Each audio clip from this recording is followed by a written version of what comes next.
আর যত সোনা গয়না রয়েছে আমরা দিয়ে দাও। কেন তোমার আবার হঠাৎ কি হলো?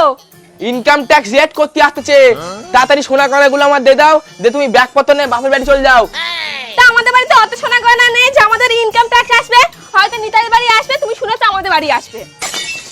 ওহো, হ্যাঁ সে তো নিতাইয়ের বাড়ি আসতেছে, কিন্তু নিতাই তো আমার খুব ভালো বন্ধু হয়, সেনি স্যার বলেছে নিতাইয়ের বাড়ি যাচ্ছে মানে তোর বন্ধু বাড়ি একটুখানি ঘুরে যাবো। তাহলে তুমিও চলো আমার সাথে। না আমি গেলি হবে না, আমি গেলি স্যারের স্যালুটটা কেন করবে, আর এমনিতে একটু জল পানি তো দিতেই হবে। ও তাই তো। ও তুমি কেন ও তাই তো করবে, কেন এখানে পালাতে পারছো না? স্যার কিন্তু বলেছে ঘরের মধ্যে যদি কোনো মেয়ে ছেলে থাকে তাহলে কিন্তু তুলে নিয়ে যাবে। এমনিতে যাও তো তোমার 18 বছর হয়নি, তাও তোমার বিয়ে করেছি, স্যার যদি জানতে পারে না স্যার উল্টে ডবল কেস দেবে। তাহলে বুঝলে, বেশি লেট করে লাভ নেই, আমি তো তাড়াতাড়ি বেরিয়ে পড়ি। হ্যাঁ যাও যাও যাও, পুরো মিল্কা সিং এর মতো দৌড় দাও।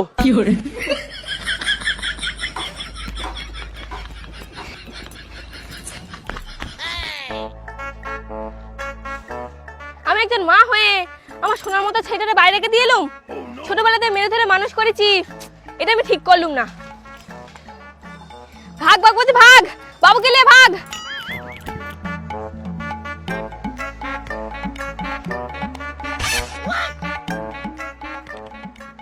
আচ্ছা স্যার বলছি সোনার ভরি কত করে যাচ্ছে?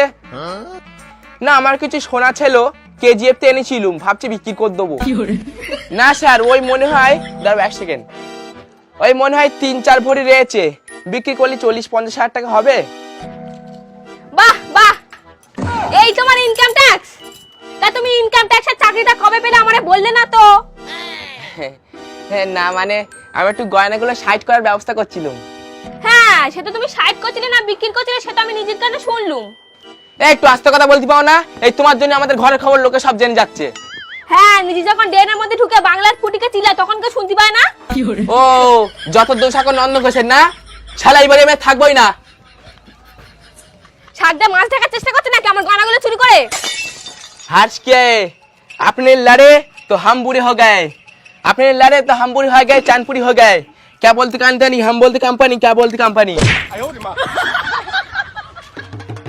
আপন মানুষ চেনা বড় দায় রে, আপন মানুষ চেনা বড় দায়,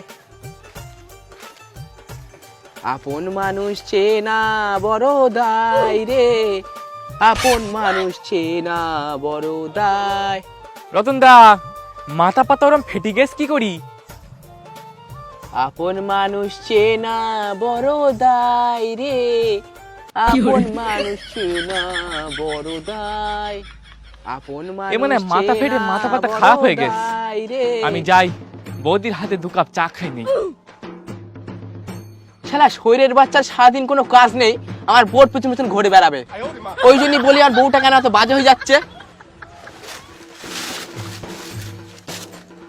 এই নিতাই, এই শুনলে শুনলে, এই নিতাই